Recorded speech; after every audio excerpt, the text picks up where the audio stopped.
మోడీకి అపూర్వమైనటువంటి ఆదరణ లభించింది చైనాలో. అక్కడ మొత్తం 10 దేశాలకు సంబంధించి బెలూరస్, వియత్నాము, పాకిస్తాను వీళ్ళందరూ కూడా అక్కడే ఉన్నారు. బట్ నరేంద్ర మోడీని ఘనంగా రిసీవ్ చేసుకున్నాడు జిన్పింగ్.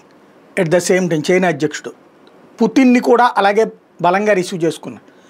ఈ ముగ్గురు కలిసి విడివిడిగా మాట్లాడుకున్నారు, కలిసి మాట్లాడుకున్నారు, సరదాగా గడిపారు. ఇది అంతర్జాతీయ మీడియా మొత్తం కూడా దాన్ని ఎక్స్పోజ్ చేస్తుంది. ఎందుకంటే ప్రపంచంలోని 20% జనాభాతో పాటుగా అతిపెద్దదైనటువంటి ఆర్థిక కూటమి అనాలి ఇది.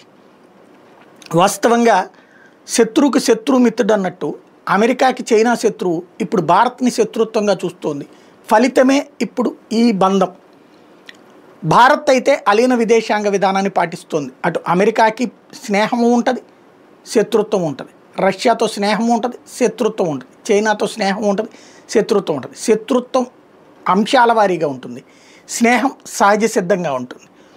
ఈ ముగ్గురు ఒక్కటై కూర్చోవటం, చివరికి అక్కడ మిగతా నాయకులందరూ అలాగా వీళ్ళ ఆప్యాయతని, వీళ్ళ యొక్క ఏదైతే ప్రోద్బలం, ఒకళ్ళనొకళ్ళు ప్రోత్సహించుకునేటటువంటి తీరుని చూసి సంతోషపడటంతో పాటుగా ప్రపంచ విధానం, గ్లోబల్ చేంజెస్కి సంబంధించినటువంటి కీలకమైనటువంటి మీటింగ్ కింద భావిస్తున్నారు దీన్ని.